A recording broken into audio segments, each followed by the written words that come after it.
I'm Gary Garrison. I am a writer, a playwright, a teacher, and I am the Executive Director of the Dramatists Guild of America for the area of creative affairs.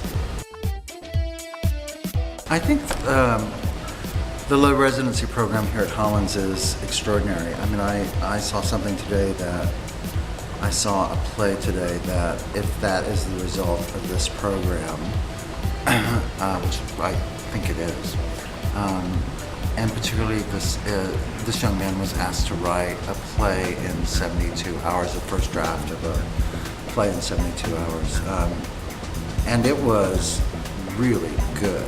And if that is the kind of training that goes on here, that it frees the imagination and allows the writer to push back past all those things that we put up, all those obstacles that we put up in front of ourselves to keep from writing or completing something, then boy does it have my stamp of approval on it. If I had to give one piece of advice to an emerging playwright, it would be this, that we all carry around an inflated sense of what success is.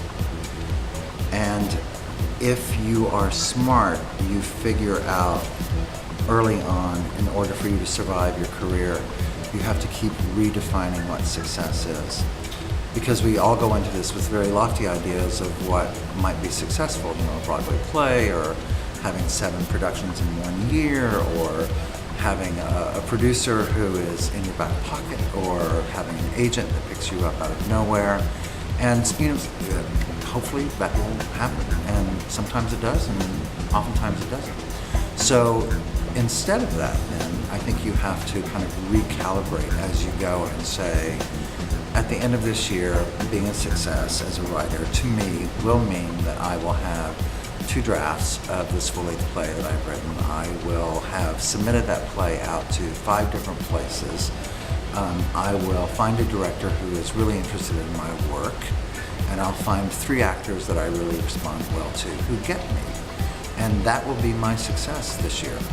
And then anything after that is kind of icing on the cake.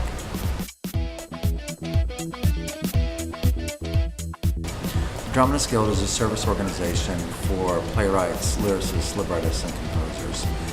And it's important that we stand as one, kind of united in our voice, to share the burden of what it means to be produced in theaters, large and small, all across the country, because there is no standard of production. So the very thing that we can insist on are the most simplest things that we can insist on are things such as appropriate billing, and having a biography in the program, and a royalty that's paid anytime that there's an admission charged at the door. And you know, those aren't big contractual things, those are actually small things, but interesting enough, those are the very things that are violated all across the country. And so one of the things the Guild does, one of the primary things that the Guild does, is to educate each writer about what your rights are as a dramatist and what you should expect, if not demand, in every production situation.